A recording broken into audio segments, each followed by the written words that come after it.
Everyone, thank you so much for watching Prestige classes. आज हम पढ़ने वाले हैं आपकी 10th क्लास की सिविक्स की बुक से चैप्टर नंबर 2 जो है फेडरलिज्म। तो शुरू करते हैं आपका चैप्टर। आपकी टेक्स्ट बुक में ये 4 हेडिंग्स हैं जिनको एक एक करके हम डिस्कस करेंगे। सबसे पहले है व्हाट इज़ फेडरलिज्म। बेसिकली आप इनको हेडिंग्स नहीं क्वेश्चंस कह सकते हैं। तो सेकेंड क्वेश्चन है what makes India a federal country. Third है हाउ इज़ फेडरलिज्म प्रैक्टिस्ड। और फोर्थ है डिसेंट्रलाइजेशन इन इंडिया। तो देखते हैं आपका first topic what is federalism. Federalism किसे कहते हैं? फेडरलिज्म बेसिकली ऐसी गवर्नमेंट होती है एक कंट्री में जिसमें गवर्नमेंट जो है वो 2 या 2 से ज़्यादा लेवल्स में डिवाइड होती है, जैसे स्टेट गवर्नमेंट और सेंट्रल गवर्नमेंट। एक फेडरल कंट्री में different tyres of the government होने के बावजूद वो सब सेम सिटीज़न पर ही रूल करते हैं। यानी ऐसा नहीं है कि सिटीजन्स अलग अलग हैं। एक स्टेट में रहने वाले लोगों को सेंट्रल की जो रूल्स एंड रेगुलेशन है उनको भी फॉलो करना होता है, और एक सेंट्रल में रहने वाले इंसान को जो अगर वो किसी स्टेट में जाता है तो उनके रूल्स एंड रेगुलेशन को भी फॉलो करना होता है। लेकिन हर स्टेट का यानी हर टायर का, सेंट्रल गवर्नमेंट का भी और स्टेट गवर्नमेंट का भी जुरिडिक्शन, लेजिस्लेशन, टैक्सेशन और एडमिनिस्ट्रेशन अपना अलग अलग और स्पेसिफिक होता है। हर टायर ऑफ गवर्नमेंट का जो जुरिडिक्शन है यानी जो उनके रूल्स एंड रेगुलेशन या जो वो काम कर सकते हैं, जो पावर्स उनके पास हैं, वो सब कॉन्स्टिट्यूशन में दिए होते हैं। और अगर उनको कॉन्स्टिट्यूशन में कोई बदलाव करना है, किसी नए लॉ को लाना है या पुराने लॉ को इम्प्रोवाइज़ करना है या किसी लॉ को ख़त्म करना है, तो दोनों लेवल के गवर्नमेंट की परमिशन की ज़रूरत होती है, अप्रूवल की ज़रूरत होती है। जुडिशरी के पास यानी कोर्ट्स के पास ये पावर होती है कि वो कॉन्स्टिट्यूशन में बदलाव भी कर सकती है और दोनों लेवल की गवर्नमेंट के जो पावर्स हैं उनको होल्ड भी कर सकती है। दोनों लेवल की गवर्नमेंट को कहाँ से पैसा मिलेगा, कहाँ से कितना टैक्स उनको जाएगा और वो उसको किस किस कामों में लगाएंगे, इन सब का हिसाब भी पूरा कॉन्स्टिट्यूशन में दिया होता है। और दोनों लेवल की गवर्नमेंट की जो इकोनॉमी है वो पूरी नेशनल इकोनॉमी में काउंट की जाती है। तो बेसिकली हम कह सकते हैं कि फेडरल सिस्टम के 2 ऑब्जेक्टिव्स हैं, 2 पर्पस हैं। एक, ये सेफ गार्ड प्रोवाइड करती है और प्रमोट करती है यूनिटी ऑफ द कंट्री को, यानी कंट्री को एकजुट रखती है। और दूसरा, रीजनल डाइवर्सिटी होने के बावजूद यानी बहुत सारी भिन्नताएं होने के बावजूद, डाइवर्सिटी होने के बावजूद हर किसी को इक्वल अपॉर्चुनिटी और राइट्स प्रोवाइड करती है। तो 2 तरह की फेडरेशन होती हैं, एक होती है कमिंग टुगेदर फेडरेशन और एक होती है होल्डिंग टुगेदर फेडरेशन। ये काफ़ी बार एग्जाम में क्वेश्चन आ जाता है, तो आप इसको ध्यान से सुनिएगा। कमिंग टुगेदर फेडरेशन में बहुत सारी इंडिपेंडेंट स्टेट एक साथ आती हैं और एक बिगर यूनिट बना लेती हैं। इसमें स्टेट गवर्नमेंट और सेंट्रल गवर्नमेंट दोनों की पावर इक्वल होती है, यानी दोनों के पास इक्वल पावर्स होती हैं और सभी स्टेट के पास भी अपनी पावर्स इक्वल होती हैं। इसके एग्जाम्पल हैं ऑस्ट्रेलिया, स्विट्ज़रलैंड और यूएसए वगैरह। नेक्स्ट है होल्डिंग टुगेदर फेडरेशन। जब एक बहुत बड़ी कंट्री होती है और जिसमें बहुत सारी डाइवर्सिटी होती है, यानी बहुत ज़्यादा डाइवर्सिटी होती है, जैसे हमारी कंट्री इंडिया, तो वो कंट्री डिसाइड करती है कि वो अपनी पावर को डिवाइड कर देगी between the state and the central government. ज़्यादातर ये देखा जाता है कि डिफरेंट स्टेट्स की जो पावर है एक फेडरेशन में वो अलग अलग होती है और सेंट्रल गवर्नमेंट जो है वो सबसे ज़्यादा पावरफुल होती है। इस तरह के एग्जाम्पल हैं बेल्जियम, इंडिया और स्पेन। तो यहाँ आपका फर्स्ट टॉपिक कंप्लीट हो गया है। आई होप आपको अच्छे से समझ आया होगा। सेकंड टॉपिक है आपका what makes India a federal country, यानी क्या इंडिया एक फेडरल कंट्री है या नहीं, या इंडिया को क्या चीज़ है जो फेडरल कंट्री बनाती है। अब हम ये देखेंगे कि हम फेडरल कंट्री होने की कंडीशंस को पूरा करते हैं या नहीं। तो इंडिया में 3 लेवल की गवर्नमेंट है, स्टेट, सेंट्रल एंड लोकल। तो पहली कंडीशन तो कंप्लीट हो गई, यानी एक फेडरल कंट्री में क्या होता है, डिफरेंट लेवल पर गवर्नमेंट होती है, 2 या 2 से ज़्यादा पे। तो हमारे यहाँ 3 लेवल की गवर्नमेंट है, एक स्टेट, एक सेंट्रल और एक लोकल। और हर टायर की गवर्नमेंट जो है वो अपनी सेपरेट जुरिडिक्शन को एंजॉय करती है, बिल्कुल करती है। हमारे यहाँ डिस्ट्रिक्ट कोर्ट होते हैं लोकल गवर्नमेंट में, हाई कोर्ट होते हैं स्टेट गवर्नमेंट में और सुप्रीम कोर्ट होता है सेंट्रल गवर्नमेंट में। और हमारे कॉन्स्टिट्यूशन में लेजिस्लेटिव की जो पावर्स हैं वो यूनियन गवर्नमेंट और स्टेट गवर्नमेंट में अलग अलग बटी हुई हैं। तो हम फेडरल स्टेट की सारी कंडीशंस को फॉलो करते हैं, तो मतलब हमारी कंट्री क्या है, एक फेडरल कंट्री है। इसके बाद हम ये देखेंगे कि ऐसी कौन सी चीज़ें हैं जिनको सेंट्रल, स्टेट और लोकल गवर्नमेंट में बांटा जाता है, यानी किन टॉपिक्स पर सेंट्रल गवर्नमेंट एक्शन ले सकती है, किन पर स्टेट गवर्नमेंट और किन पर लोकल गवर्नमेंट। तो बेसिकली हमारे यहाँ पे 4 लिस्ट हैं जिनमें अलग अलग टॉपिक्स आते हैं जिनको अलग अलग लेवल की गवर्नमेंट जो है वो कंट्रोल करती है। सबसे पहली है यूनियन लिस्ट।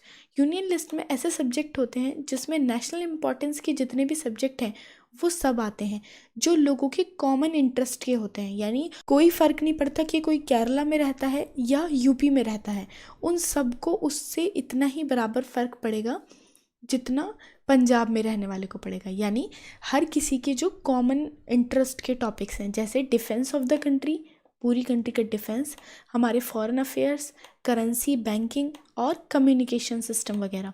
ठीक है, तो इसमें टोटल 29 सब्जेक्ट्स आते हैं जिनको यूनियन लिस्ट के अंडर डाला गया है और ये सेंट्रल गवर्नमेंट की जिम्मेदारी होती है इन सब की रेख देख करना, या फिर इनके खिलाफ या इनके लिए जो भी एक्शन ले सकती है वो सेंट्रल गवर्नमेंट ले सकती है।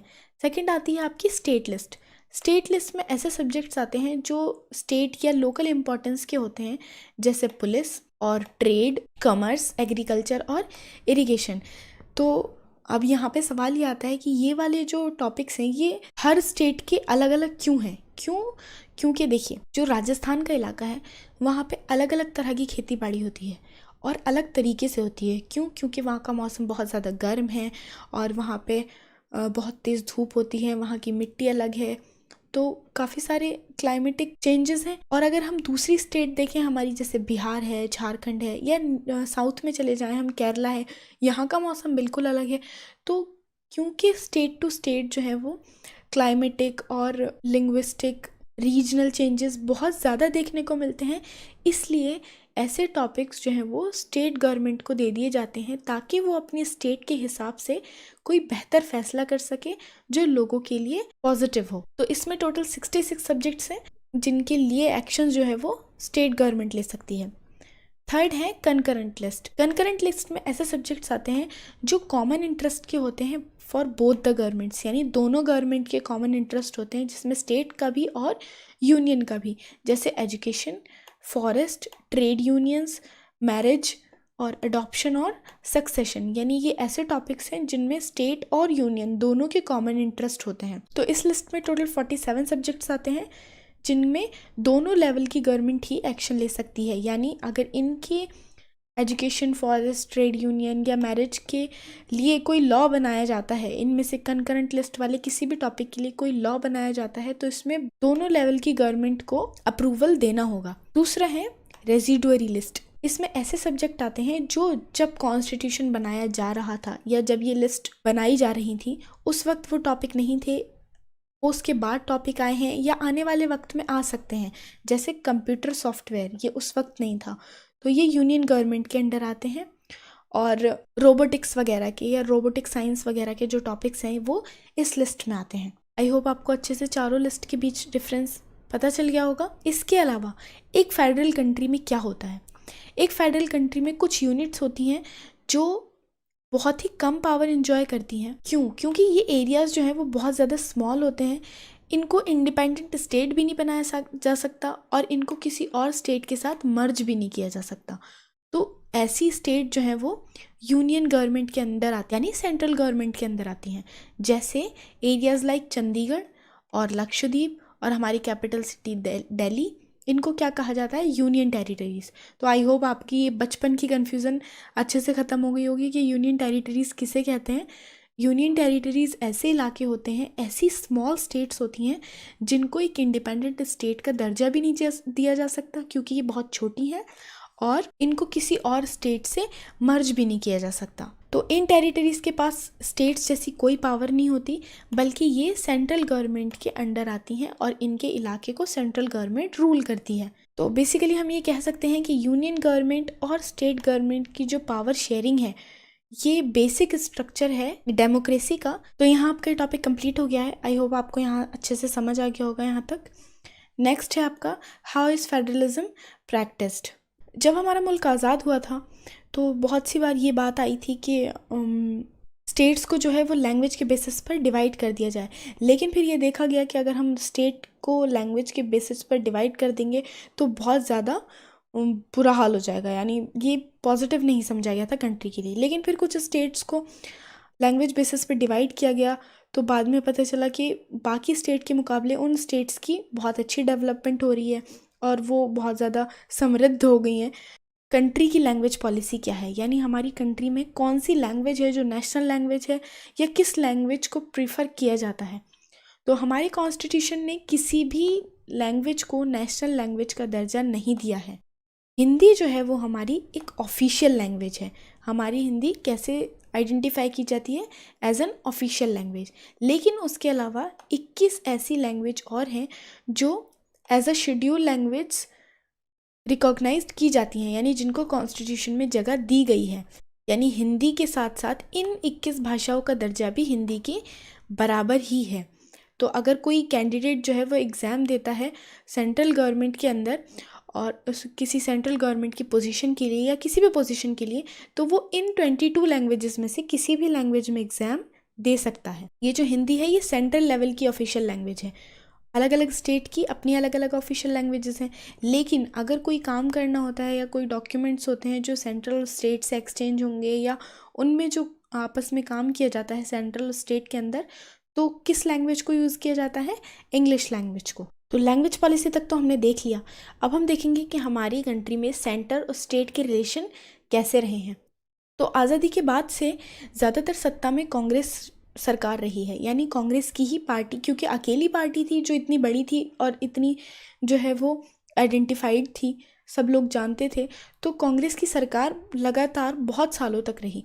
तो इसीलिए कांग्रेस सेंटर में भी रूल करती थी और स्टेट में भी रूल करती थी। लेकिन फिर उसके बाद धीरे धीरे छोटी छोटी पार्टियां, रीजनल गवर्नमेंट्स बननी शुरू हुई और कुछ इलाकों में जीत भी गई। लेकिन सेंट्रल गवर्नमेंट ने क्या किया, कॉन्स्टिट्यूशन का मिसयूज़ करके स्टेट गवर्नमेंट की पावर जो है वो कंट्रोल करने लगी। यानी कांग्रेस ने कॉन्स्टिट्यूशन का मिसयूज़ किया और बहुत सारी स्टेट गवर्नमेंट को जो है वो डिसॉल्व कर दिया, यानी उनकी पावर्स को ख़त्म कर दिया। तो ये सब बदल गया 1990 में, जब पहली बार कोलिजन गवर्नमेंट बनी। कोलिजन गवर्नमेंट मतलब जब सेंटर में एक पार्टी ना होकर कई सारी पार्टियों ने मिलकर गवर्नमेंट को फॉर्म किया। अगर आपको कोलिजन गवर्नमेंट के बारे में और अच्छे से पता करना है तो जो फर्स्ट चैप्टर है पावर शेयरिंग, उसका वीडियो आप देख सकते हैं। उसमें मैंने कोलिजन गवर्नमेंट को बहुत अच्छे से डिफाइन किया है, उसका लिंक मैंने डिस्क्रिप्शन बॉक्स में भी दे दिया है। तो कोलिजन गवर्नमेंट बनने से क्या फ़ायदा हुआ कि अब कांग्रेस के पास जो है वो बहुत ज़्यादा पावर नहीं थी और जो पावर का शेयर था वो स्टेट गवर्नमेंट को मिल गया था। यानी स्टेट गवर्नमेंट को अब अपनी पावर इस्तेमाल करने से कोई नहीं रोक सकता था, और इस तरह सेंट्रल गवर्नमेंट अब डिसमिस भी नहीं कर सकती थी स्टेट गवर्नमेंट को। यहाँ पर आपका ये टॉपिक कंप्लीट हो गया है। आई होप आपको यहाँ तक अच्छे से समझ आया होगा। नेक्स्ट है डिसेंट्रलाइजेशन इन इंडिया।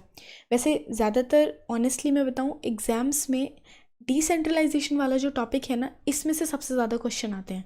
ठीक है, तो आप इस वाले टॉपिक को ध्यान से सुनिएगा। डिसेंट्रलाइजेशन किसे कहते हैं? डिसेंट्रलाइजेशन को ऐसे डिफाइन किया जा सकता है कि जब अथॉरिटी या पावर जो है वो स्टेट और सेंट्रल गवर्नमेंट से छीन कर लोकल गवर्नमेंट को दे दी जाती है। यानी छीन कर नहीं कह सकते, आप ये कह सकते हैं कि सेंट्रल और स्टेट गवर्नमेंट की पावर्स का काफ़ी सारा हिस्सा लोकल गवर्नमेंट को दे दिया जाता है।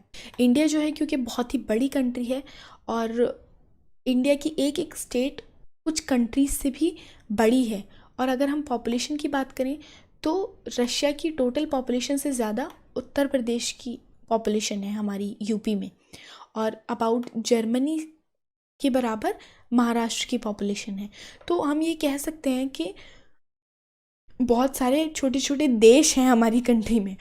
ओके, तो 1992 में क्या हुआ, कॉन्स्टिट्यूशन में एक थर्ड टायर ऑफ गवर्नमेंट बनाया गया जो हमारी डेमोक्रेसी को और ज़्यादा पावरफुल और इफ़ेक्टिव बनाता है। वो थर्ड टायर ऑफ गवर्नमेंट क्या था? Local government. तो इस लोकल गवर्नमेंट को अर्बन एरियाज़ में कहा जाता है म्यूनिसिपैलिटी, और इसके हेड को कहा जाता है मेयर, और रूरल एरियाज़ में यानी गांव में इसको कहा जाता है पंचायत, और इसके हेड को कहा जाता है सरपंच। एक ग्राम पंचायत में 5 मेंबर्स होते हैं, यानी 5 मेंबर्स मिलकर ग्राम पंचायत बनाते हैं। इनके जो हेड होते हैं वो होते हैं सरपंच। बहुत सारी ग्राम पंचायत मिलकर पंचायत समिति बनाती हैं जिसको ब्लॉक और मंडल भी कहा जाता है बहुत सी बार, और बहुत सारे पंचायत समिति मिलकर एक ज़िला परिषद बनाती हैं एक डिस्ट्रिक्ट में, ठीक है। तो इनके क्या क्या काम होते हैं या इनको क्या क्या काम दिए गए या इनको किस तरह फॉर्म किया गया। 1992 में कॉन्स्टिट्यूशन में ये बता दिया गया कि अब जो है लोकल गवर्नमेंट बॉडीज़ के लिए भी इसी तरह इलेक्शन होंगे जैसे सेंट्रल बॉडीज़ और स्टेट बॉडीज़ के लिए इलेक्शन किए जाते हैं, रेगुलर इलेक्शंस, ठीक है। और इसमें 2/3 सीट जो है वो रिज़र्व होंगी SCs, STs और OBCs के लिए। एटलीस्ट 1/3 जो पोजीशन है वो रिज़र्व्ड होंगी वुमेंस के लिए। और स्टेट इलेक्शन कमीशन जो है वो बनाई गई पंचायती इलेक्शन और म्यूनिसिपल इलेक्शंस के लिए हर स्टेट में, यानी हर स्टेट की अलग अलग स्टेट इलेक्शन कमीशन होती है जो पंचायत और म्यूनिसिपैलिटी के इलेक्शन कराती है। और अब इसके बाद से क्या हो गया, यानी 3rd लेवल ऑफ गवर्नमेंट बनने के बाद क्या हो गया, स्टेट गवर्नमेंट को जितने भी पावर्स हैं और जो भी टैक्स है, जो पैसा है, वो लोकल गवर्नमेंट बॉडीज़ के साथ शेयर करना पड़ता है। आई होप आपको यहाँ तक बहुत अच्छे से समझ आ गया होगा। ये टॉपिक काफ़ी इंपॉर्टेंट है, जितने भी बोर्ड में क्वेश्चन आते हैं बेसिकली ज़्यादातर देखा जाता है कि इसी टॉपिक से आते हैं या फिर फर्स्ट 2 टॉपिक से आते हैं। 3rd वाला जो टॉपिक है वो इतना ज़्यादा अहम नहीं है, मतलब ऐसा भी नहीं है कि आप उसको छोड़ दें। आई होप आपको यहाँ तक पूरा अच्छे से समझ आ गया होगा। यहाँ आपका चैप्टर कंप्लीट हो गया है। अगर आपके लिए वीडियो हेल्पफुल रही तो लाइक कीजिए, शेयर कीजिए, सब्सक्राइब कीजिए क्योंकि ये फ्री है। कमेंट करके मुझे बताइए कि आपको वीडियो कैसा लगा। मिलते हैं नेक्स्ट वीडियो में, तब तक के लिए thank you so much and good bye.